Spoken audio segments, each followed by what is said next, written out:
They are heroes. And they're going to space. In 1963, the Cold War between the USA and the USSR intensifies, and nuclear war seems inevitable. Understanding that humanity could be wiped off the face of the earth, President John Kennedy orders the development of a secret plan to ensure humanity's survival. A group of scientists creates the spaceship Ascension and selects 600 volunteers who are sent to Proxima Centauri with the task of colonizing the planet. But the journey will take hundreds of years, meaning generations will succeed one another. 2 generations later, the ship is mainly inhabited by the grandchildren of the first astronauts, and the environment reflects the 1960s. In honor of the 51st anniversary of the launch, a grand party is held on the ship. Looking at the inhabitants, it seems the mission has been successful. People have obviously adapted to the living conditions. However, the first impression is deceptive, as social inequality exists here too. Wealthy and well-off families get good jobs and live on the upper decks, while the poor are limited in comfort. One day, a young woman named Lorelai picks up a package from the butcher and goes to swim on the artificial beach. But shortly afterward, a girl named Krista finds her lifeless body and alerts the ship with a loud scream. Despite the passing years, the chief engineer of the spaceship, who remained on Earth, is still alive. But now his place is taken by his son, Harris, who does everything to keep the Ascension project under tight security and monitors all news. Learning of Lorelai's death, Harris's assistant advises informing the project director, Catherine Warren. However, Harris fears that this could jeopardize the project and tarnish his father's legacy. Meanwhile, Dr. Juliette Bryce examines the dead body and finds strange marks on the deceased's wrists. The ship's captain, William, assigns the responsibility for investigating this case to the project executive director, Aaron Gall. He soon discovers one oddity: there is no image of Lorelai entering the beach. Later, Galt learns that Lorelai was seeing a guy named James Toback, who worked in water purification. He sets out to find him, but to no avail. On the same day, the forensic results show that Lorelai had been making love a few hours before her death. A bullet was extracted from her palate. This alarms Galt, since officially there are no weapons on board the ship.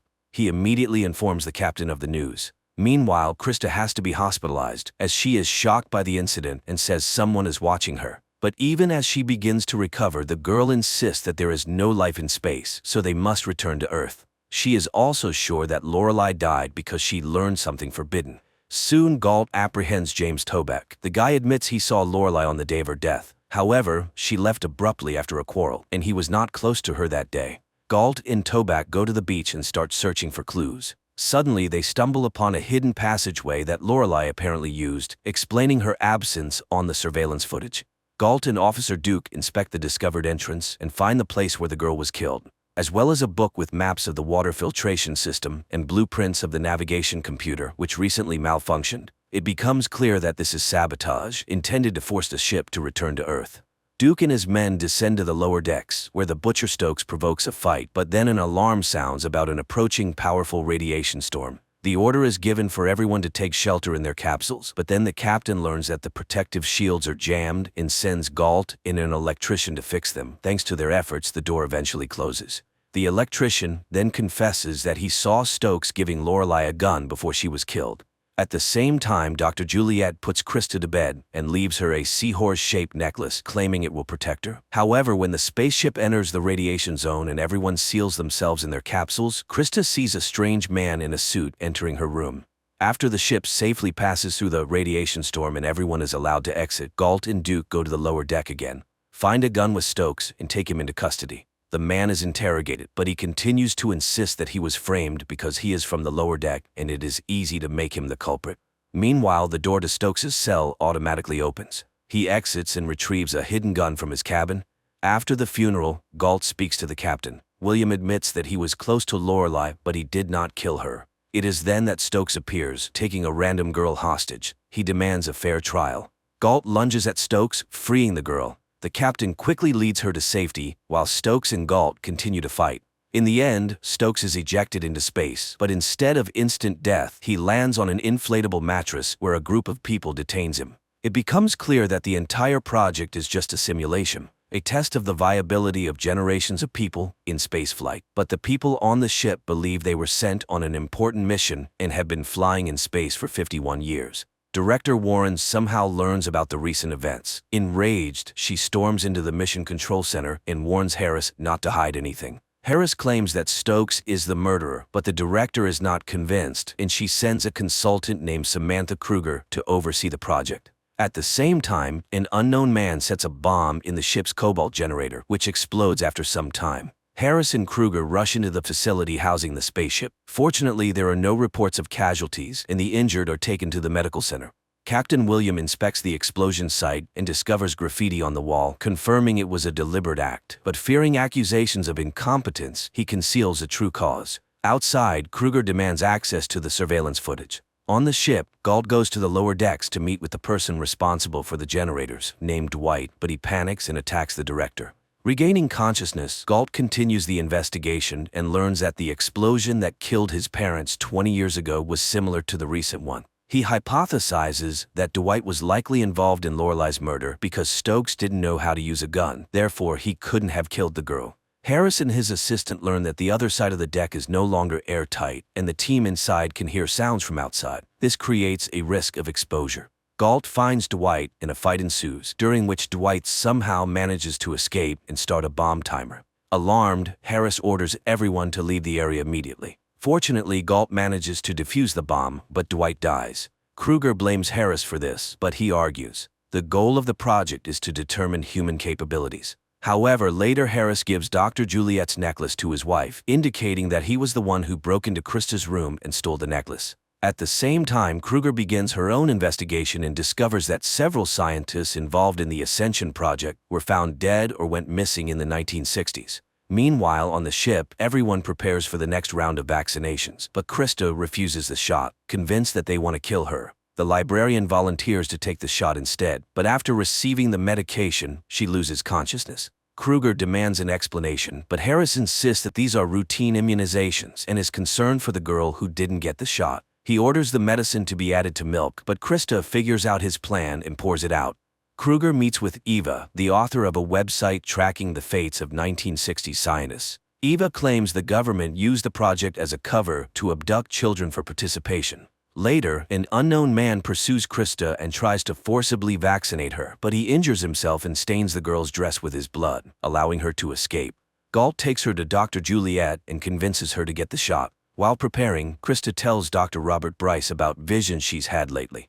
These include falling from a twin tower, a war in the desert, and tragedies in the ocean. She also claims to have seen Dr. Bryce in the maintenance tunnel where Lorelai was killed. The doctor becomes enraged, gags her, and administers the shot. Harris and his assistant, who saw this, are shocked that Krista described events that actually happened on Earth. Dr. Bryce finds a blood sample match from Krista's dress with his wife's student, Mesmer. However, the boy is found dead in his cabin. Kruger concludes that Harris has an accomplice on the ship who is causing disturbances and radiation storms. On the ship, the day of the lottery arrives, allowing the winning couple to have a child. Since population numbers must be strictly maintained, a new person can only appear after someone's death. And now 3 people have died. Soon the names are announced. Among the winners are Officer Duke and his wife. Krista notices a woman outside her cabin and follows her, but suddenly she realizes it's the ghost of Lorelai. At that moment, someone starts playing a video showing her tryst with Captain William. Everyone in the room laughs while Krista starts screaming uncontrollably. Harris observes this and notices that the girl began reacting even before the video played, as if she could see the future. He is amazed. His father predicted this phenomenon in 3 generations and called it morphic resonance. Kruger steals the keys to Stokes' cell, later presenting a report sharply criticizing Harris, prompting Director Warren to come to the project. While Kruger sneaks into Stokes' cell, he attacks her and takes her hostage, and there he learns the truth about the Ascension project. This shocks Stokes, leading to a mental breakdown. However, Kruger persuades him that they must escape before they are noticed and killed. She is willing to help him because the entire project is unethical. As they step outside, Stokes cries, but Kruger urges him to pull himself together. A guard approaches them, and they team up to neutralize him. In the process, Kruger gets injured. Stokes goes to the nearest store to buy medical supplies. They then go to a motel together. Warren and Harris learn about the escape and call security from the company TC, which turns out to have funded the project.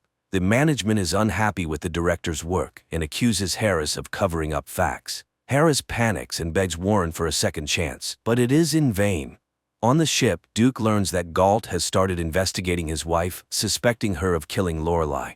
He loses his temper and confronts Galt. At the same time, Krista has another vision. She foresees a violent fight between Duke and Galt and runs to the beach. Anxious, she unintentionally uses telekinesis. However, she loses control of her power and shuts down all the ship's electricity.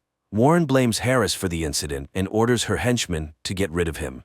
Terrified, Harris talks about morphic resonance. It turns out that Warren has long awaited this result. They rush to the control center and learn that all the ship's systems shut down due to a power surge, but the artificial stars still shine. Harris's father embedded the starlights in the ship's nuclear reactor to ensure the illusion's eternity. Harris suggests using the nuclear reactor to restore the system's functionality. Meanwhile, Toback receives a weak TV signal and informs Dr. Bryce. However, the latter sends the guy away under a flimsy pretext, then turns off the screen. It becomes clear that he is Harris's accomplice. Kruger meets with Eva and explains everything to her. She plans to flee abroad and seek asylum before exposing the project's deceit. Eva tries to dissuade her, and Kruger realizes that the journalist also works for the TC company. Eva confesses everything and shoots Kruger. Stokes manages to escape. The oxygen on the ship begins to run out. Captain William and Galt go to the lower decks to activate the carbon dioxide scrubbers and declare a radiation storm for the others to conserve oxygen.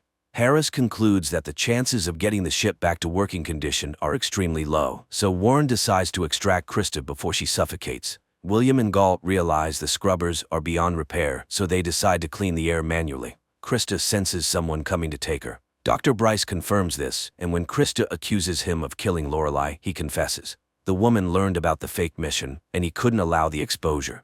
Galt and William successfully distribute lithium dioxide throughout the ship using large fans, restoring oxygen levels. At that moment, Warren's envoy arrives, and Dr. Bryce tries to stop him, but the brute easily brushes him aside and grabs Krista.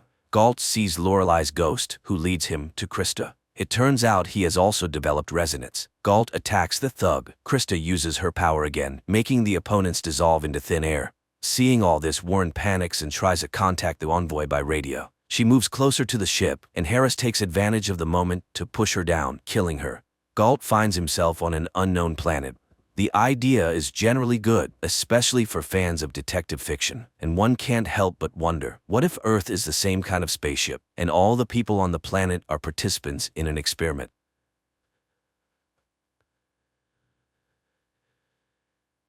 The movie begins with scenes of a mysterious alien flying through space in a spacesuit at the speed of light towards Earth to save his planet and landing somewhere in New Mexico. After crashing, the alien takes on a human form and, while naked, sneaks onto someone's property, prompting the owner to call the police. When the police arrive, they find a man with a water hose in his mouth, responding to questions with disjointed words in broken English. At the station, the man claims he is from another world on a mission, having just learned the language. He asks for water and then reads a name on an officer's patch, announcing his name is Faraday. Asked who can pick him up from the station, he names Justin Falls. Meanwhile, Justin is preparing for another shift at a toxic waste disposal facility. Once a promising scientist, she now takes care of her sick father and raises a young daughter. Receiving a call from the station, she goes there, but does not recognize the man. Faraday then starts quoting her scientific work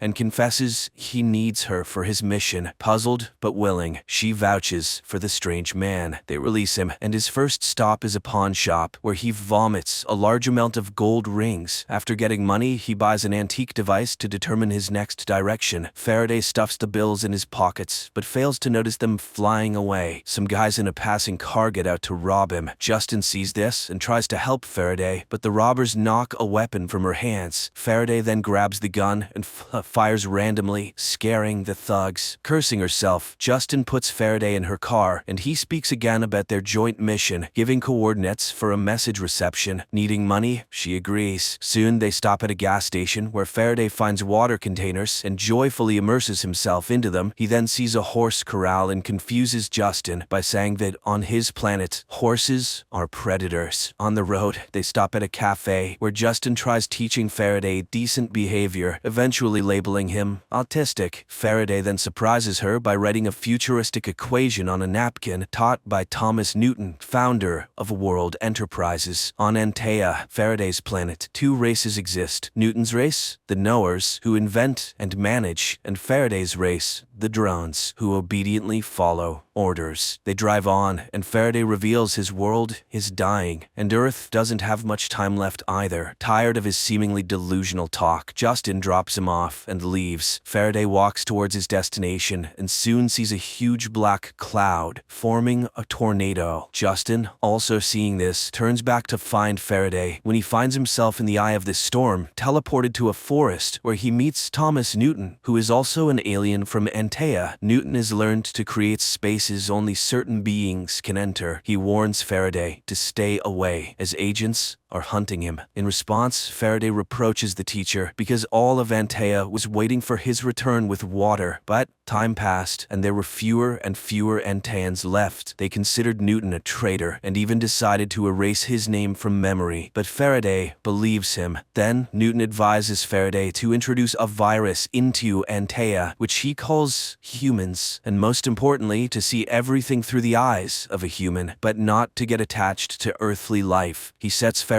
a goal: reclaim the company taken from him, because there lies the key to salvation. But he will need Justin's help. Meanwhile, the woman tries to take shelter from the hurricane in her car. Suddenly, everything calms down, and she sees Faraday in front of the car, looking intimidating and repeating only one word: origin. Terrified, Justin drives away. Faraday sets off on foot and soon reaches the familiar cafe. The waitress recognizes him, offers water, and finds out for him that Origin is a corporation in Seattle. Meanwhile, CIA agent Clay receives a dinner invitation from his boss and foster mother Finch. He recently made a mistake resulting in a child's death, and now only success in a new case can save his job. Finch tells him about the strange tornado, which was actually a dialogue in the form of signals sent and received from space, something that last happened 40 years ago. Back then, Dr. Papel, who now lives in Alaska, was involved. Clay must go there and find out everything he can. At the same time, Faraday takes a taxi to the airport and, realizing he needs documents for the flight, steals them from the driver. But upon entering the terminal, he suddenly feels very ill. The radiation from the passenger and luggage scanning systems affect him. He vomits a large amount of water and loses consciousness. Justin is called by the police to pick up Faraday, who is now in her jurisdiction. She arrives to find him pleading to be taken to Seattle, as the tornado was a message. She finally believes he is an alien. Faraday explains that the Origin Corporation has blueprints for a device that can save Antea. As a nuclear fusion expert, she can help him build it. Justin takes Faraday home and introduces him to her family. He is baffled by why people keep useless old people instead of disposing of them. At home, Justin's father Josiah plays his favorite jazz, which delights Faraday. Meanwhile, CIA agent Clay makes his way to Alaska and finds Papel's house, but he is immediately struck on the head and loses consciousness. The young man comes to, tied to a chair with his mouth taped shut. The mad old man cuts him to make sure he is human. Papel is convinced the agent came for the film. He starts to recall Newton, whom he turned into a psychopath. Then, Clay manages to free himself, but the old man grabs a rifle and, threatening the agent, suddenly shoots himself. At the same time, Faraday, sitting at a table, watches the traditional prayer in confusion, not understanding who Josiah is talking to. Josiah regrets his daughter abandoning her scientific work. Faraday cannot understand why she wastes her potential on a worthless old man. An upset Justin takes her daughter to a neighbor. Faraday stays with Josiah. He looks at the old man and then reaches out to him. Justin sees flashing lights and runs to the house, finding Josiah standing on his feet while Faraday convulses in a corner, saying they can now go to Seattle. Father and daughter rush to him and find the alien completely dehydrated. They carry him to the bathroom, where he drinks greedily. Then he suddenly falls. A black substance emerges from him, rises into the air, and disappears into the ventilation. After that, Faraday fully recovers. In the morning, Josiah, for the first time in years, gets himself ready and insists his daughter take Faraday to Seattle, gifting him a suit and a hat. On the road, Faraday explains they need to infiltrate the Origin Corporation's vault and find Newton's Newton's 10th project. The woman is skeptical, so Faraday asks to stop the car, approaches a long broken oil derrick, extracts a glowing sphere from himself, and inserts it into the machine's engine. The oil derrick starts working, and the alien explains that it is quantum synthesis, which can operate for hundreds of years. He used this energy to travel to Earth. Newton's project will provide the necessary energy, restore Antaeus' core, and enable the recreation of water. Earth is currently on the same path, and Justin was very close to solving the mystery. Meanwhile, in Alaska, Clay finds an old projector and a film reel showing an experiment on Newton, where his face was removed. The shocked agent burns down the old psychiatrist's house. Faraday and Justin stop at a hotel for the night. The alien lies on the water in the pool, looking at the stars, and predicts Earth's imminent doom. Then, Justin sets a condition. She will help achieve the goal, but the device's blueprints must remain on Earth. Faraday agrees and informs her that they need to find Hutch. It turns out Hutch is the dismissed brother of the Origin Corporation's manager. However, seeing Faraday's calculations on a napkin and hearing Newton's name, he refuses to have anything to do with them. Clay meets with Finch. He has traced Newton's entire path. The US government practically stripped Newton, who amassed a fortune and founded Origin, of everything, replacing him with their own person while torturing the alien himself. Newton then disappeared after speaking about the project. Now, another similar entity has appeared. Finch reminds him of the case's danger, but agrees to assign him the investigation, providing him with an analyst, Elizabeth. At that moment, Hutch finally comes to Justin and Faraday. He recalls Newton's projects and tries to convey to the pair what will happen if quantum energy is used on Earth. It would mean the death of the entire energy system, the ruin of oligarchs, and the closure of power stations. Who would let them do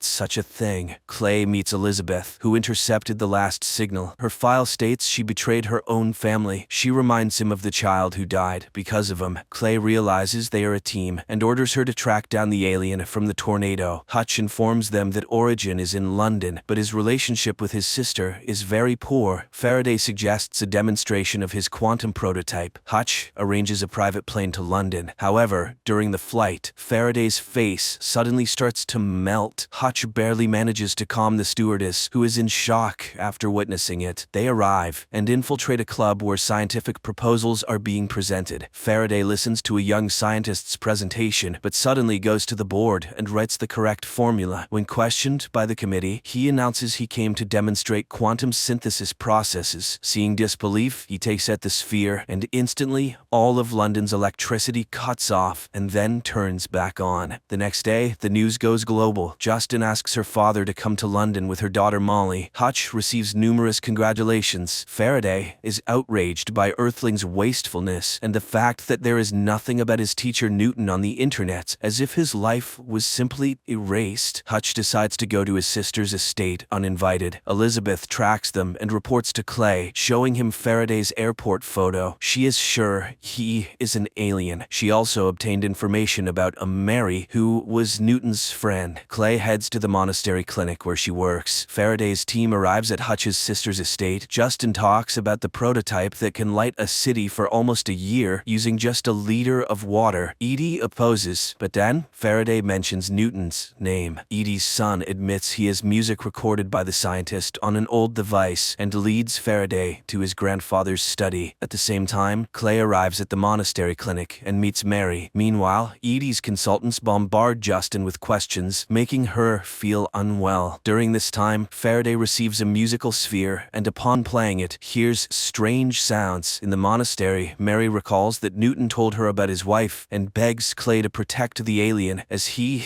is a miracle. Faraday realizes that the sphere contains Newton's farewell to his wife. It is so touching that tears well up in the alien's eyes, although he does not know what they are, and he throws the sphere away. Antaeans understand each other, but do not feel. Faraday wonders how humans can live like this. Meanwhile, Clay visits Edie and reminds her that her father was a CIA front. Therefore, she will have to make a deal with Faraday, who will build the required machine. Edie finds herself having to agree, but in retaliation, she tells everyone that Justin killed her assistant in an attempt to unlock quantum energy. The young man received a lethal dose of radiation because she didn't wait for safety confirmation. However, Faraday declares that he will work only With Justin, Edie is forced to sign the agreement. Justin admits that the deceased young man was the father of her daughter, Molly. Later, Faraday recalls saying goodbye to his family, his wife, and 2 children, and promising to return. He urges Justin to hurry, but she is determined to first bring her family here. Hutch and Faraday arrive at the research center, where all materials related to Newton's project are brought. Simultaneously, Clay's team sets up their laboratory, where they can monitor Faraday's work. He has become a real Steve Jobs, demanding high results from employees. Soon, his team creates a construction that will shield the device from electromagnetic fields. Immediately, all of Clay's equipment shuts down. Faraday suddenly realizes something is wrong. Newton planned to obtain energy from tritium, but its decay period is too short. It seems Newton was creating nonsense. Faraday simply won't have time to save the planet. While pondering this, an elderly lady suddenly addresses him, confessing she worked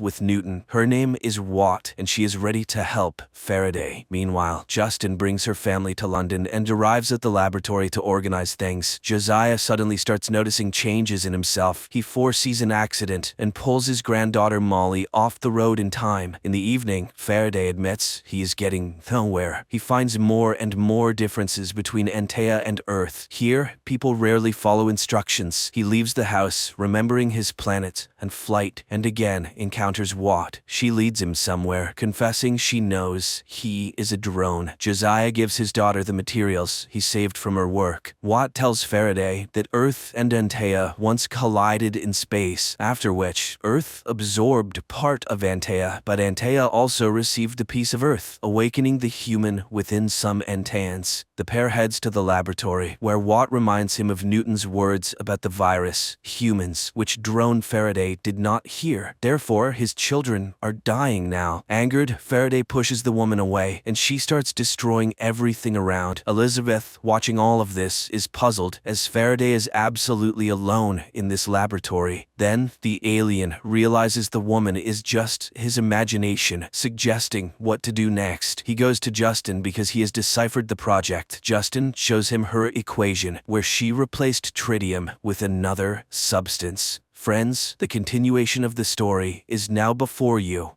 on the screen.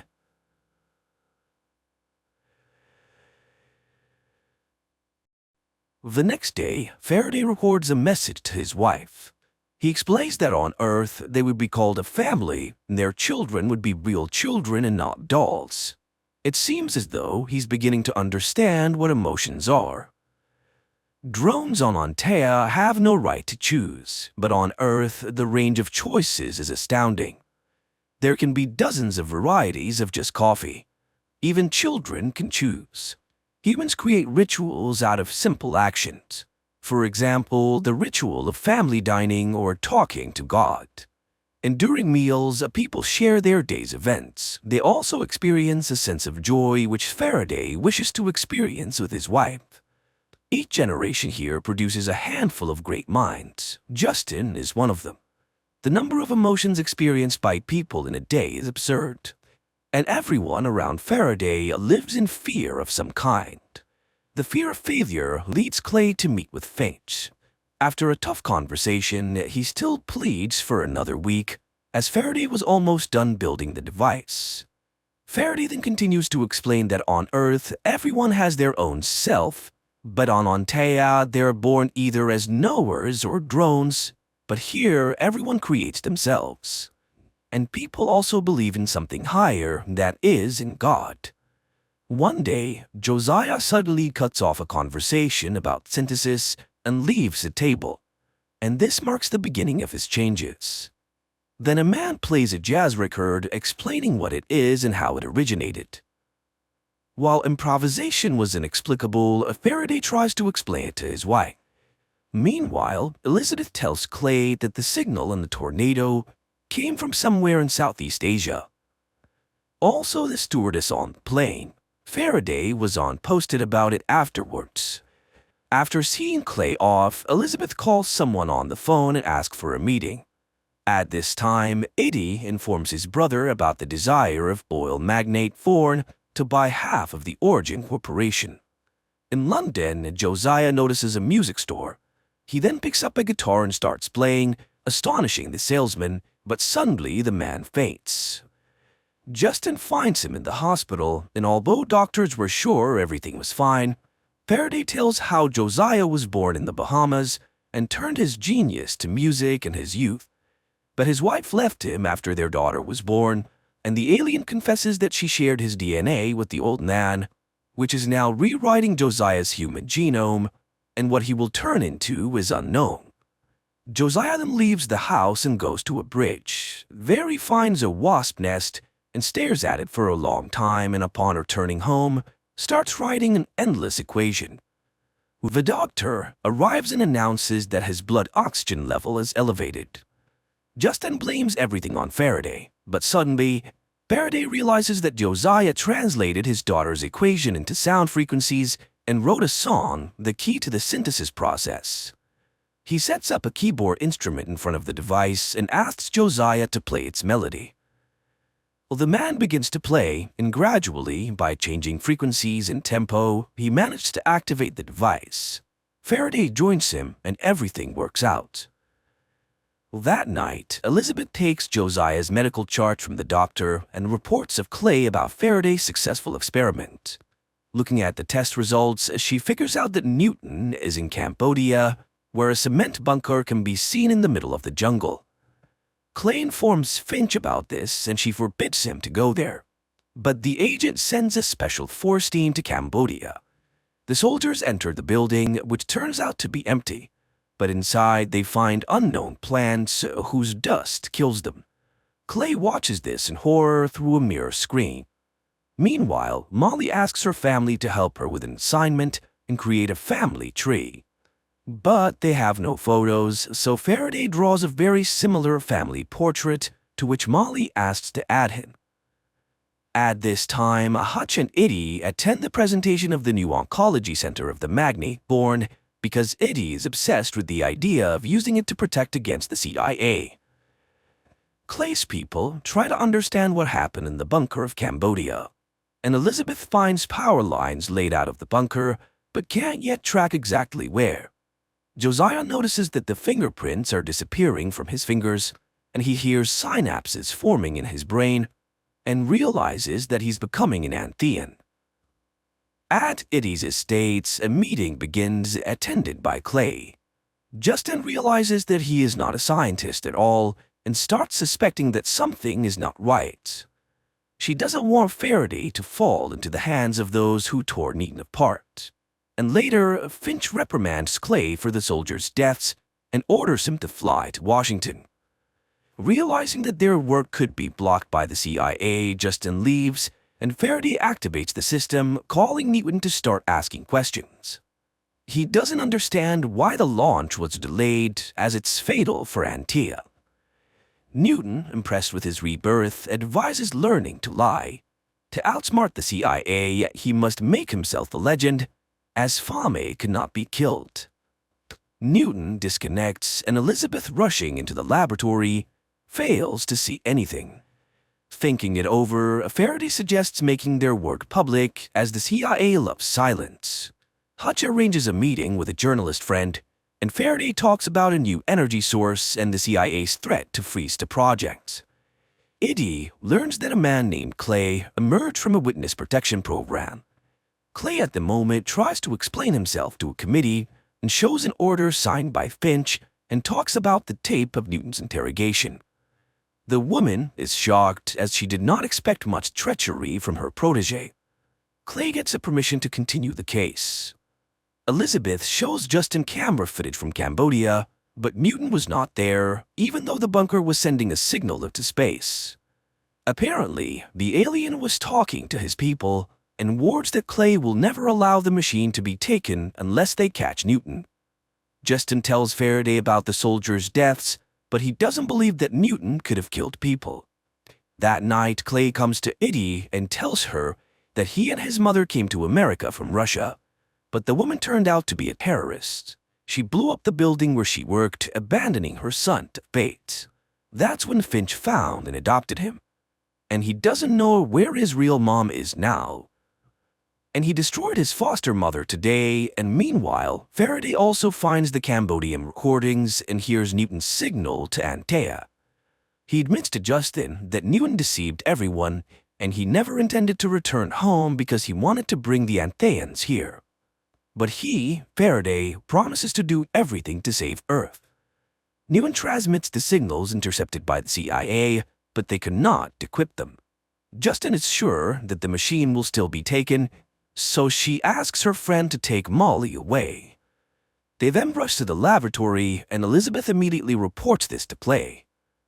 Faraday dismantles the machine, gives the core to Justin, orders her and Josiah to leave, and stays in the laboratory.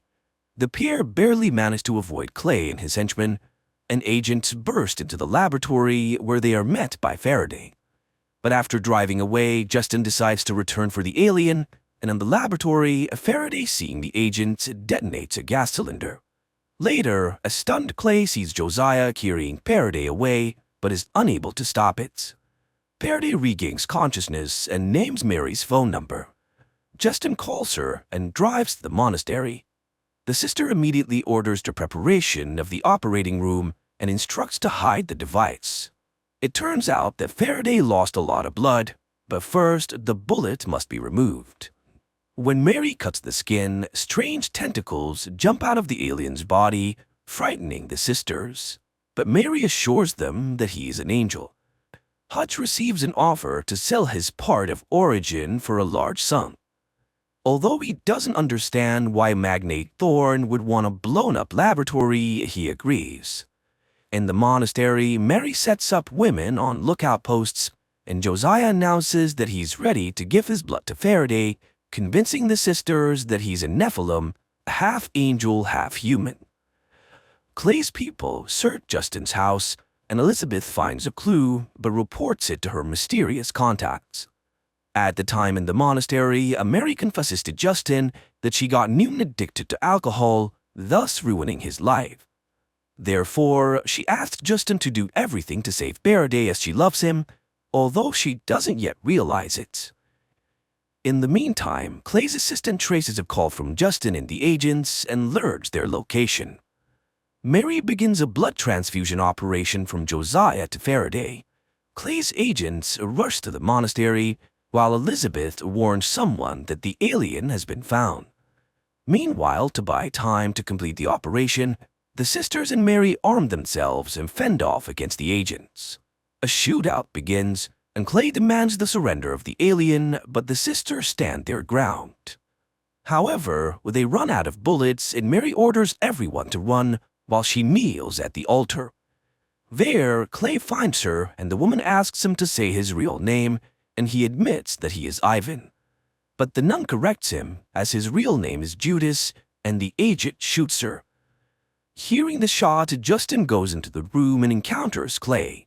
He orders Faraday, Justin, and the device to be taken, leaving the old man behind.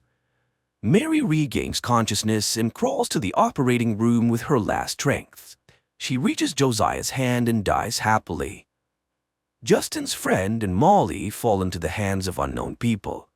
At the same time, Elizabeth warns Clay that they don't have the algorithm to activate the core, and he reports that he has interrogation experience. The alien and Justin are brought to a demolished laboratory and tied to chairs. Seeing Justin being beaten, Faraday confesses that the recorded signal from the tornado is an order for the remaining Anteans to prepare for flight to Earth. Clay takes Justin to another room and orders Elizabeth to guard while he deals with Faraday. The agents start torturing and demanding to confess when and how the aliens will arrive. Elizabeth asks Justin for the algorithm, but Justin remembers how the girl betrayed her family. She allowed Clay to kill in the monastery, so how is she any better than him? Clay continues the torture, but it had no effect on the alien. And instead, Faraday manages to enrage Clay, claiming that it was Finch who used him and not the other way around. The agent orders water torture, but it turns out to be a gift for Faraday as he loves the water. Then Elizabeth remembers about the X-ray, and it truly causes Faraday pain, and he starts screaming, which Justin hears. Suddenly, Watt appears before Faraday and advises him to make something up for Clay. Elizabeth notices this and realizes that the alien is losing his mind. Watt, meanwhile, suggests to Faraday that Clay had two families. The alien starts seeing that one family abandoned the boy and the other he betrayed himself. This turns out to be the boy's eternal pain, and Clay gets angry and shoots Faraday in the leg. Visions of Antea, his family, and the flight flash before the alien, and he gives Clay a vision about the imminent arrival of a ship prepared by Newton.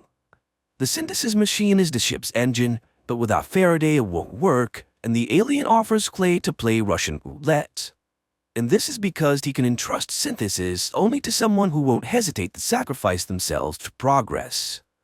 Faraday tells Clay about his biological mother's dossier, which he found on the internet. He'll say where she is if Clay loads a bullet, spins the chamber, and pulls the trigger. The agent will have a chance to ask 5 questions, and if he survives, Faraday will give him the synthesis. The agent agrees to the terms, and they start the game of Russian roulette. Clay asks about the world of Antea. Faraday tells, and the agent pulls the trigger, and he survives. Finally, they get to the main question for Clay about his mother, and the alien confesses that everything with his biological mother was planned and executed by Finch. She was part of a team working on Newton, and she deliberately deprived the boy of his family and took away his name. Clay, driven mad, points the gun at Faraday, but Elizabeth, who enters, shoots first, killing the agent, and she contacts someone and reports that she has Faraday and Justin, and soon people from oil magnate Thorne arrive at the bunker. Molly has been with them for a long time and is safe, and Josiah is also alive, but his illness has returned. All of them are now under Thorne's protection as he sees the future in synthesis. The people are taken to meet the magnate, and in a vine-covered cave where Buddhist monks sit on the floor, they meet Newton. Faraday recalls how on Antea the knowers took seeds from him that was supposed to sprout on Earth. In the present, Faraday expresses outrage over his dissection, but Newton draws attention to the surrounding vegetation. He had given the monks Antea seeds in exchange for shelter and permission to observe their prayers. This area is a complete magnetic anomaly, which is why satellites see nothing and the CIA cannot find him. Therefore, no one could spot the huge spaceship that Newton built. He shows the ship to Faraday, who realizes that only the knowers should come to Earth. Faraday is shocked because it was the knowers who made all the decisions that led to Antea's demise, and the drones just followed their orders. But now it's the knowers who must perish. Justin also realizes that after the arrival of the knowers, humans will become drones, and after all, the reborn Josiah stopped experiencing emotions and began to prioritize efficiency over love. Newton insists that only the merging of races will give Earth a chance to survive, but Justin is adamantly against it. She refuses to unlock the device algorithm, which she altered before fleeing the laboratory. She leaves and Newton forces his student to learn the algorithm, as he's destined to be the one who will greet the aliens on Earth and prevent their killing. This is because he will become a legend after becoming the head of the Origin Corporation. Faraday demands to take his family on the ship, but Newton advises forgetting about them and staying Justin. He doesn't want to see drones on Earth. Faraday was wrongly classified as a servant because he always asks questions. Faraday finds Justin, who's disappointed in him, and demands to be taken home, but he couldn't do that until he learns the algorithm. He confesses that it was she and her family who taught him to love. Justin gives in and goes home, and they again live in their old house. Josiah's illness has returned, and the woman is disappointed, but her father reminds her of faith, which will help them endure everything. 3 months later, Elizabeth visits Justin, and the woman confesses that she betrayed them for money. But now the CIA will take revenge on her and sooner or later kill her. But before that, they will take Faraday, and Elizabeth gives her cross to Justin, and asks her for forgiveness, and Justin reveals to her Thorne's identity. Later, she accidentally finds Faraday's device, which alerts her to an approaching tornado. Justin follows its directions and enters the hurricane's eye. Meanwhile, news reports broadcast a man ready to share a new type of energy with the world. In the evening, in a huge theater, Faraday appears on stage and he begins to talk about everything that happened. Simultaneously, agents head to Justin and Hutch's home.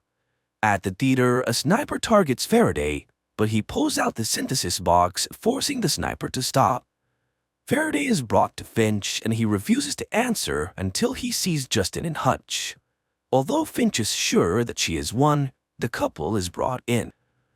Then Faraday reminds them that the controlling stake in the new enterprise now belongs to Justin and Hutch, and without their consent, no one can do anything with the device. Faraday will fly to Antea and bring back the remaining people of his planet to Earth. Finch threatens all three with imprisonment, and in response, Faraday announces that in 12 hours, the blueprints for quantum synthesis will appear on the internet, and people will get it for free, and the USA will no longer be the world's owner. Finch threatens Justin's family, but Justin reminds her that against the system is the entire population of Earth, and now the CIA will have to worry about their safety. Later, Faraday comes to Newton, who admits that he's proud of him. Later, Faraday visits Josiah to return his hat and thank him for showing him his paternal love. He says goodbye to Molly, teaching her Antean gestures, and she gives him a logo figurine. The hardest moment for him arrives saying goodbye to Justin, and he will bring his family there, although they might not recognize him now. But the woman is sure that everything will be as it should be. Faraday prepares for departure, while Molly and Justin plant Anthea's seeds near their house. And at night, they watch the launch from a distant star. At times very naive, at times deep and subtle, with philosophy, with reflections on family values, but overall, lovers of science fiction should really enjoy it.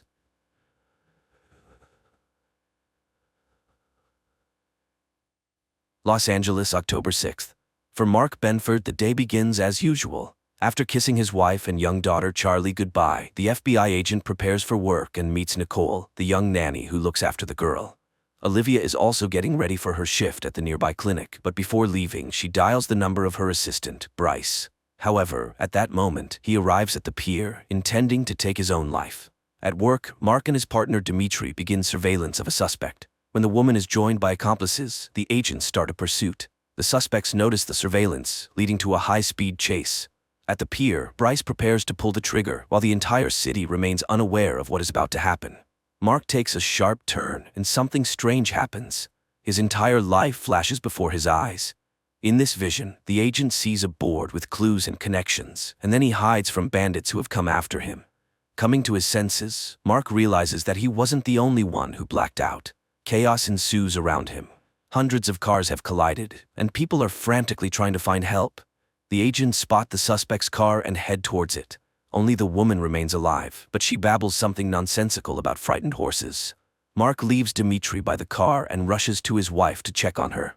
As he runs through the streets, he realizes the situation is much more serious. The blackout affected the entire city and caused widespread destruction. Olivia informs her husband that hundreds of injured people are being brought to the hospital. She ends the call and attends to a patient, a boy involved in an accident. Amazingly, the teenager recognizes Olivia and calls her by name. At the bureau, the staff is urgently gathered, and Stan Wadek reports the first piece of information. People around the world lost consciousness. It is evident that millions of people died because of the blackout, but Mark is concerned about something else. He admits that he didn't just lose consciousness. During that time, it felt as though he was transported 6 months into the future, to April 29th, and he clearly saw what would happen to him on that day. His colleagues support him, and everyone shares their visions. Only Dimitri remains silent. During the blackout, he saw nothing. Mark and Dimitri organize a board to collect clues, and Benford recognizes it as the one from his vision. He mentions a name that stuck with him, D. Gibbons. According to him, this name is where the investigation should begin. Olivia hesitates, but eventually decides to tell her husband about her vision. She saw herself happy, but with another man. Mark convinces himself that it might just be an illusion, but his vision starts to come true that same evening. Charlie gives her father a bracelet that he saw on his wrist. Olivia has to take Charlie to the clinic so she won't be left alone, while she revives her daughter's favorite toy, Lloyd, the father of the injured boy. Dylan enters the room. The doctor is horrified to recognize Lloyd as the man from her vision, but he doesn't recognize her. In his memory, he didn't see his companion's face because he was always turned away. Meanwhile, the agents return to work, and unexpectedly, Dee Gibbons herself comes to the bureau. It turns out she is a religious woman who brings the agents cupcakes and doesn't understand what role she is supposed to play in the global blackout. The agents check Dee Gibbons and find out that on the day of the catastrophe, someone else with the same name used her credit card. Without delay, the agents fly to Utah, where they are met by Sheriff Keeban. During the conversation, the young woman mentions that she, like Dimitri, saw nothing during the blackout, and the guy hopes that it was just a peculiarity of some people. While the agents try to find Dee Gibbons, the Bureau studies a strange video. A man who remained conscious was spotted at a baseball stadium. Mark notices an abandoned doll factory, and recalling an image from his vision suggests checking the building. The agents immediately realize that someone is inside the factory, but they fail to remain unnoticed. An alarm goes off, and hundreds of dolls begin to sing. Mark and Dimitri find the suspect, but they don't see his face. The psychopath utters a strange phrase and throws a lit lighter. Sheriff Keeban dies from shrapnel injuries. Dimitri understands that his fear is not unfounded. He didn't see his future because that day will not come for him. Checking Dee Gibbons' phone yields results. The unknown person called an unidentified guy from the stadium. Hawk tells Dimitri about her vision. The girl saw herself pregnant in an ultrasound room. Following her colleague's advice, she decides to post her vision on the website that the FBI created to collect memories. Noah decides to follow suit. He also posts his information on the Mosaic website, stating that he saw nothing. The guy's inquiry is answered that same evening. An unknown woman calls from a hidden number and says she saw an intelligence report. According to it, the agent will die on March 15th. A maximum security prison in Germany. One of the inmates, Rudolf Geyer, strolls through the yard chatting with a guard about the blackout. That same day, Mark receives a message from the old man. He knows what caused the blackout, but will only tell Agent Benford in person. Dimitri meets Zoe, his fiancée. The girl happily tells him that in her vision she saw their wedding in Hawaii, and the agent begins to hope that he can change his fate. Mark gets permission for a trip to Munich. He meets with the old man, but Geyer promises to reveal the truth only if he is deported to the US and all charges against him are dropped. Dimitri meets the customs officer from Geyer's vision, and he confirms the old man's memories. The old prisoner gets his way. He receives a pardon, but when it comes to his testimony, it turns out that he only knows about the dead crows and that it is somehow connected to the scriptures. Benford hopes that the old man's words will be of some use. He asks Hawk to check all cases of mass bird deaths. The agents manage to find out that a similar incident was recorded in Somalia many years ago. Mark asks to be sent to Somalia, but after the failure in Germany, the agent's request is denied. Then Benford asks Al to contact a former suspect in a hacking case to help him obtain the necessary information. Meanwhile, Dimitri returns to interrogate the girl they were tailing on the day of the blackout. The guy is sure she knows what happened, but she insists that the agents are looking in the wrong place and that Dimitri should hurry, as he has little time left. Despite Olivia's request to transfer Dylan, he is kept in the ward, but she doesn't even suspect that the boy's father, Lloyd, poses a threat not only to her family. Answering a phone call, Lloyd talks to his accomplice, the one who, together with him, caused the worldwide blackout. The agents are attacked. This prompts the CIA to get involved, and all agents are sent for a polygraph test to determine why someone is now trying to eliminate them. After the interrogation, the government convenes a meeting to decide whether to continue funding the Mosaic project. Stan understands that this is the only way to gather enough information, and they must defend their case. The Senate hearings begin at 10:30 p.m., and the floor is given to Agent Benford.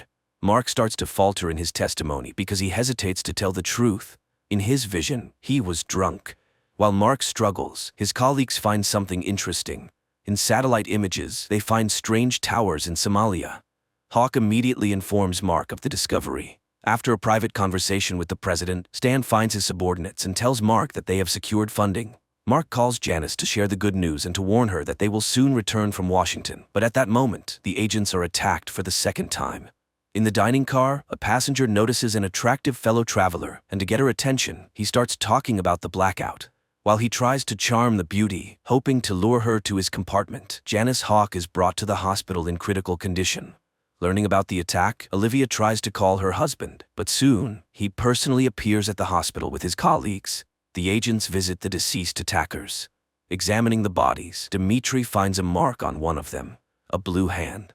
Mark saw the exact same symbol in his memories, and it was somehow connected to the worldwide blackout. Dr. Simon Campos, the charming guy from the train, gets what he wants, and the girl ends up in his bed, but soon she begins to regret it. The stranger tells her that in his vision, he takes someone's life and enjoys it. Lloyd arranges a party for his son and brings him a Halloween costume. But as soon as the man gets distracted, Dylan leaves. The boy gets on the first bus he finds and makes his way to the right address. Dylan enters the Benford house uninvited, calling it his home. Dimitri finds another blue hand, but this time on a road sign. Following the direction indicated, he sees another marker and continues on. The nanny calls Mark and tells him about the little guest. The man is shocked to learn that Charlie knows the boy well, even though she has never met him before. Lloyd arrives at the house and immediately recognizes it as the one from his vision. Mark also instantly understands who this man is, and when Olivia enters the room, everyone feels awkward. The agents arrive at an abandoned house, which is also marked with the blue hand. Breaking in, they find several bodies with their hands smeared in blue paint. Returning his son to the hospital, Lloyd decides to head home for some rest, but in the backseat of his car, an old acquaintance is waiting. Dr. Simon Campos, the pathologist, informs the agents that all the deceased found in the abandoned house had taken their own lives. Agent Fiona Banks arrives from London at the bureau. Her American colleagues brief her on the Blue Hand ghost community. It consists of those who did not see their future, including all the deceased discovered in the abandoned house. Dressed as ordinary guys, the agents head to the ghost club. But to enter, the guests must play Russian roulette. The agents watch in horror, but when the leader of the movement takes the stage, they reveal themselves and arrest him. During interrogation, Dimitri tries to find out who hired the Blue Hand members that attacked Hawk, but Sunderland refuses to answer any questions, fully aware of what lies ahead. In his vision, Agent Goff heard himself talking to a lawyer. Al confessed to the attorney that he was guilty of the death of a woman named Celia. Tormented by these memories, Goff leaves Dimitri a letter and heads to the roof. To change his fate and avoid being responsible for someone's death, he makes a fateful decision. In his final letter, Al gives hope to everyone who saw something terrible in their visions. He assures people that the future can be changed. Simon finds Lloyd at the hospital, and Lloyd tells his accomplice that he wants to make an official statement and reveal the truth to the world, that they were responsible for the global blackout. Meanwhile, Mark takes his wife to the coast for a romantic weekend, but their relaxation is interrupted by a phone call. Benford is informed that a criminal with star tattoos on his hand has been found, the one Mark saw in his vision. Simon proposes a poker game to his accomplice. If he wins, the secret remains a secret, and no one will know about the blackout. If Lloyd wins, the scientists will make an official statement. Simon is confident that luck will be on his side. Hawk is protecting a witness to a crime involving the criminal with the tattoo. At night, Janice requests help from Dimitri and Benford, and Mark recognizes the person from his vision. Not wanting to take any chances, Mark shoots, once again altering fate and killing the suspect. Lloyd bluffs and wins the game. He refuses the money and asks his accomplice to prepare for the announcement. Janice receives an enhanced image of the first suspect and now manages to see the ring on his hand. This could be the first significant lead. Benford tells his wife that he was able to change everything and eliminate the man with the star tattoos on his hand. But at the same time, somewhere, a new plan is being put into motion, involving another individual with the same tattoo. He delivers a suitcase with rings to an unknown old man. Experts manage to identify the alpha symbol on the ring that belonged to the original suspect. However, no one can yet determine its exact meaning. New information emerges. The NSA discovered that several months ago, a suspicious call was made to Dimitri's phone. Dimitri realizes which call is being referred to and demands that he be given the caller's information, the only way he can prevent his own death. Mark finds a message on his wife's phone about his vision. He tries to figure out which of his friends could have betrayed him, but both Aaron and Stan are outraged by Mark's suspicions and deny any involvement. The agents listen to a recording of the call Dimitri received. They managed to determine that the anonymous woman was in Hong Kong. Despite the boss's orders, Mark informs Dimitri that they are flying to Hong Kong. The agents arrive in Hong Kong, where a local colleague is already waiting for them. Stan is furious that his subordinates disobeyed his orders, but Mark risks his job to save his friend. Lloyd addresses the nation with an official statement. He admits that on the day of the catastrophe, they were conducting secret experiments and takes full responsibility. But listening to the scientist's speech, Mark suspects that the real cause may be hidden elsewhere. Stan demands that the scientist be brought to him for questioning. Hawk remembers that Lloyd's son is still in the hospital, and the boss sends her to speak with him. An unexpected event occurs. Simon Campos himself walks into Stan's office. The scientist insists that he disagrees with his colleague and believes that someone else caused the blackout. He agrees to help with the investigation if the agents grant him access to classified information. Hawk meets Lloyd at the hospital and offers him protection in exchange for information, but Lloyd refuses to cooperate and asks to be left alone. The agents try to locate the woman who called Dimitri. To do so, Mark has to break another rule. He threatens the cafe owner who attempted to withhold the necessary information. Stan shows Simon satellite images that revealed strange towers. The scientist admits that the towers are his invention, a laser designed to accelerate plasma formation. Simon can't understand how this is possible. The technology to create them is still in development. But even more surprising is this: he invented the laser in 1992, but the images were taken in 1991. The agents inform Simon about D. Gibbons, who probably created these lasers. The scientist promises to help find the person who stole his idea. Lloyd asks the chief physician to transfer Dylan to a safer clinic, but after the announcement, the scientist loses his credibility and the doctor refuses to help him. Then Olivia intervenes. She promises to do everything she can to ensure the boy's safety.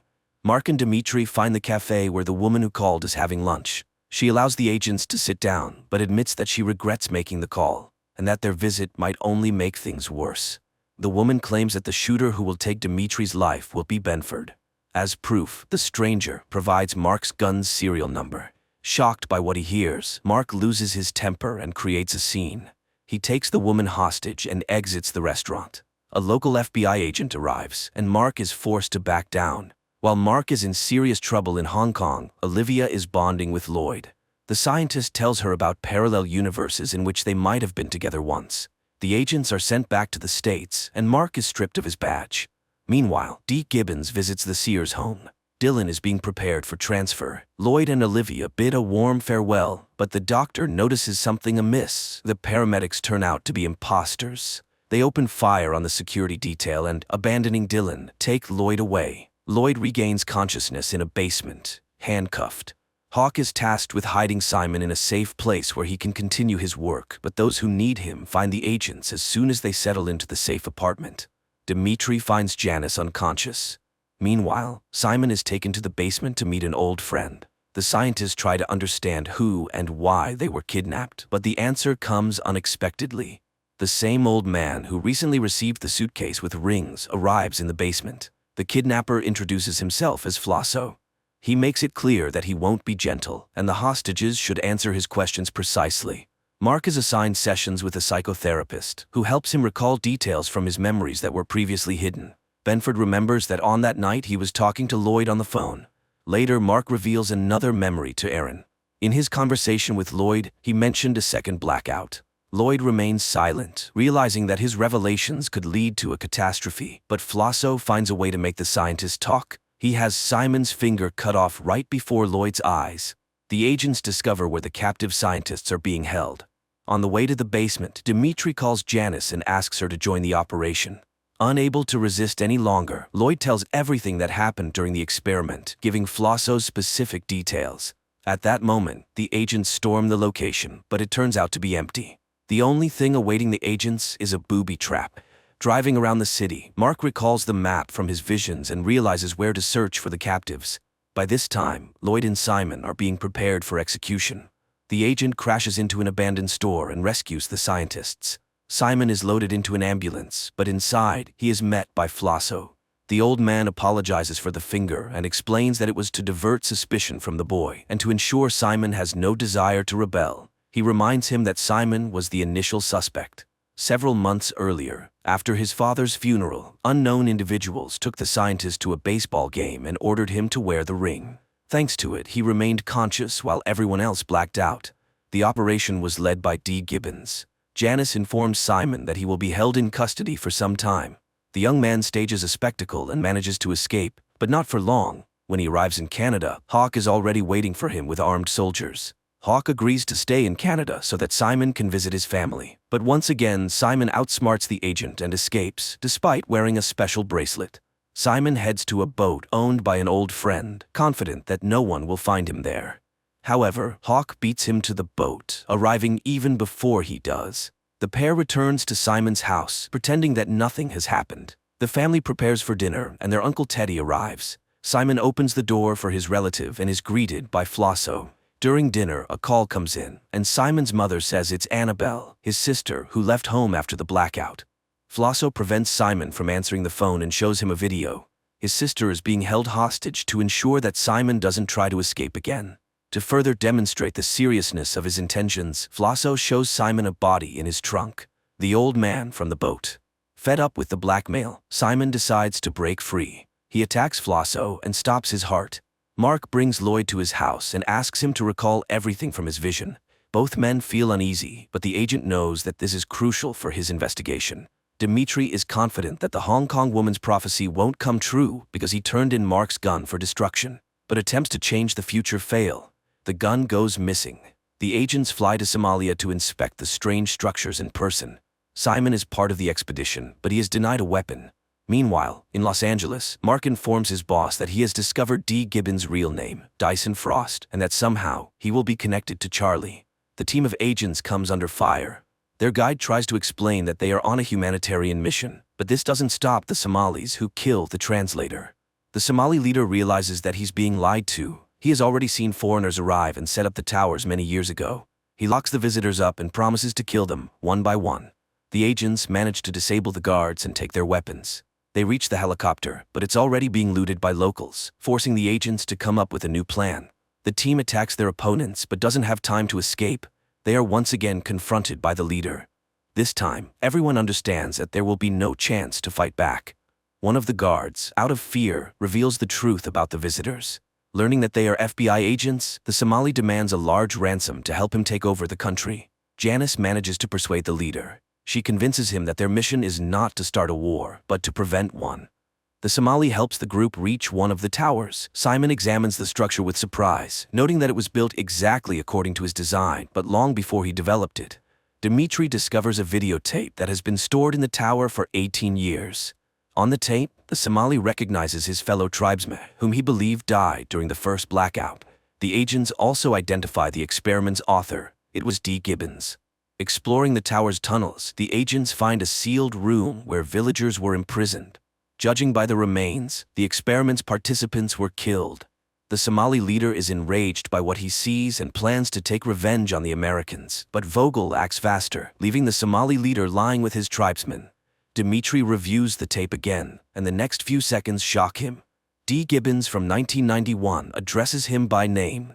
The recording is sent to the department. Mark watches the message left by Gibbons many years ago. Following the criminal's clues, Benford deciphers the chess code and dials the phone number that Gibbons left specifically for the agents. Mark arrives at a chess club to meet someone who could help in the search for the scientist, but the only witness has been killed. Benford realizes that there is someone in the department leaking information. To find out who the traitor is, Agent Vogel gathers everyone in the conference room, and a special team searches the employees' offices. A bug is found on Mark's desk. Everyone with access to the office falls under suspicion, creating tension among the colleagues.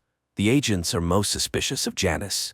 Recently, she has taken many days off, which she struggles to explain, but she deflects suspicion by accusing Marcy, a colleague with family problems. Dimitri reviews the camera footage and notices a pattern. Marcy was signaling with a coffee cup. Mark looks up at the girl and she understands everything. A shootout ensues in the office.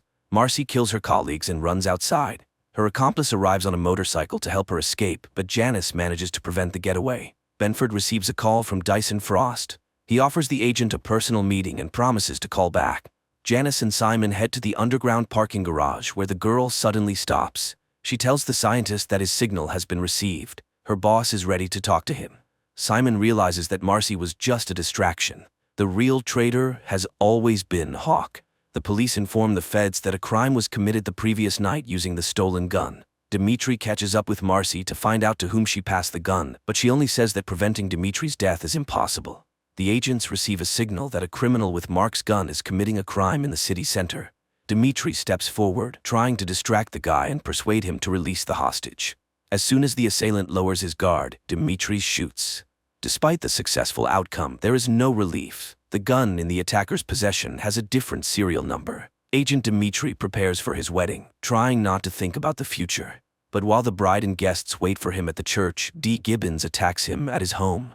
Mark decides to inform his wife about his missing friend, and while she is on the phone, D. Gibbons sits down next to Charlie. The agents carefully interrogate Charlie, and the girl describes her conversation with the stranger. She also hands over a picture the old man left her. Mark and his colleagues prepare to visit the address that D. Gibbons provided with the picture.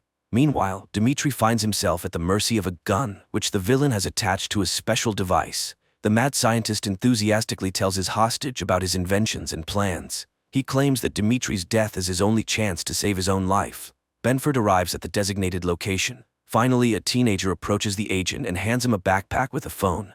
The agent follows all of the criminal's instructions without question to save his friend. He leaves his colleagues behind and, getting into the prepared car, successfully evades pursuit.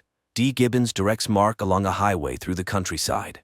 Constantly checking his watch, the agent continues his journey through the mountains. Finally, he spots D. Gibbons. The old man raises his gun and orders the agent to handcuff himself. Mark distracts the old man and attacks him. He demands that Gibbons take him to Dimitri, but someone no longer wishes to keep the witness alive. The scientist is eliminated. As he dies, he doesn't have time to tell Mark where Dimitri is. The navigator leads Mark to the last known location of D. Gibbons. Benford bursts into the building and spots his friend. There are less than 2 minutes left before the automatic shot, and Mark tries to solve the scientist puzzle to stop the mechanism. The timer reaches 0 and the gun fires, but by this time, Mark manages to lift the gun and Dimitri survives. As soon as Dimitri gets out of the chair, water washes away the scientist's map, destroying all the evidence and clues. Mark instructs his colleagues to figure out Frost's blueprints and determine how they are connected to the second blackout, which the mad scientist mentioned. A strange man appears at Olivia's house. He babbles incoherently, claiming that the doctor's husband is Lloyd. Meanwhile, Janice delivers Frost's blueprints to a professor of archaeology, but the people for whom the double agent secretly works demand that she steal the originals and hand them over. Hawk is forced to take a risk. She steals the blueprints from the Institute and sneaks into the office to retrieve the last copy from Mark's desk. Benford catches his colleague red-handed, but she manages to talk her way out by inventing a story about lost documents. Mark asks Hawk to come to the office to meet with the professor. The girl realizes that her deception has been uncovered, but Benford postpones the conversation and returns to his discussion with the scientist. According to the old man, the blueprints that D. Gibbons had were some kind of device for counting down dates. One of them is October 6th, the day of the blackout. Frost's words keep replaying in Mark's mind, and an idea strikes him. He breaks open the large chess piece hanging on the board. Inside, the agent finds a ring with an unknown symbol. Olivia meets Gabriel, the strange man, again. He keeps repeating random, nonsensical words, but finally, the woman manages to discern the main point. The guy has been subjected to multiple blackouts, becoming a victim of Frost's experiments. Experts provide the scientists with the results of analyzing Frost's ring, and Simon makes an astonishing discovery. Inside the ring is a device that allowed its wearer to remain conscious during the blackout. Janice meets with her handlers. After failing the mission with the blueprints, she is given one last chance. This time, she must retrieve the ring from the vault and eliminate Benford. On a city bridge, Simon spots his sister. Annabelle delivers a message to her brother. They need him and the ring. Simon has only 12 hours, or else his sister will be killed. Dimitri arrives at a crime scene and learns that someone has been eliminating all those who managed to survive the predicted date of their death in the last 2 weeks. Simon memorizes the safe's code when Lloyd places the ring inside. As soon as the scientist is left alone, he decides to use this opportunity to save his sister. The agents identify the executioner who has been getting rid of all the survivors. It turns out to be Mr. Slingerland. The agents catch the psycho just as he tries to dispose of another victim, but despite all efforts to save her, an agent accidentally hits the girl. Mark discovers a minivan and Annabelle inside. He informs Simon, but it's already too late. The scientist escapes with the ring. The agents investigate Simon and his alibi for the day of the blackout. Using special software, they establish that he was indeed the prime suspect at the baseball stadium. Olivia brings Gabriel to Mark's office to help find clues. According to the madman, Benford's wall is full of errors, and he forces the agent to redo everything according to his notebook. During interrogation, Gabriel says that Frost wasn't the only leader. There was someone much more important, and he will repeat the blackout very soon. The deranged stranger shows a portrait of this person. It turns out to be the man Simon is currently talking to. Gabriel is set to be transferred to a safe house, and Janice informs her handlers about it. The minivan falls into an ambush, but instead of the strange madman, it's Mark disguised inside. But the agent's operation doesn't end there. He manages to infiltrate the villain's lair and capture the leader. Mark realizes who the traitor in their department is, but Janice still doesn't tell the truth. She claims she was only working for the CIA. Benford begins interrogating the main suspect. He wants to know how the villain caused the global blackout, but the scientist is confident that it doesn't matter. Regardless of how the day unfolds, the outcome will be the same. Benford will be dead by nightfall. Dimitri heads to Janice's house and finds Simon there. Hawk sees no other way out. She helps her partner arrest Simon, despite their previous arrangement. Despite warnings, Mark loses control and uses force to find out when the global blackout is planned. Stan realizes that Benford is not in control of himself and orders him to be removed from the office. At 6 in the evening, thousands of people gather in the streets to celebrate April the 29th, the day from the visions. Lloyd arrives at Olivia's house to ensure events unfold correctly, but the woman also decides to change her fate and leaves town with Charlie. Mark's chain of events also changes. He starts a brawl in a bar and ends up in a jail cell. With just over an hour left until the moment of truth, all the characters find themselves in different places, but Stan posts bail for Mark, and everything starts to fall into place. The agents return to the bureau due to a report of planted explosives. At the same time, Lloyd finds Olivia and asks her to return home so they can recreate the evening from their shared memories. The scientist's plan begins to unfold. Dylan writes the formula he saw Lloyd use on the mirror. The FBI building is attacked by masked assailants, but this doesn't stop Mark, and he finds himself in his place at the map with the clues. Simon infiltrates the corporation's server room to hack the computer and prevent another blackout. At the appointed time, Lloyd calls Mark and gives the date of the next blackout, the next 48 hours. Thanks to Gabriel's notebook, Benford learns the exact time. The blackout will happen in 12 minutes. The masked criminals destroy Mark's office and all his work, but the agent survives and tries to fight back. Simon notices that someone has remotely taken control of the program and he cannot stop it. Dimitri suspects the scientist did it on purpose, but Simon swears he is trying to prevent the catastrophe. Mark manages to warn his boss about the next blackout, but he can't get out of the building and is once again surrounded by armed mercenaries. With 30 seconds left before the explosion, Mark runs for the exit, but at that moment the mechanism activates and the world freezes again, glimpsing into its future. This is where the series ends. And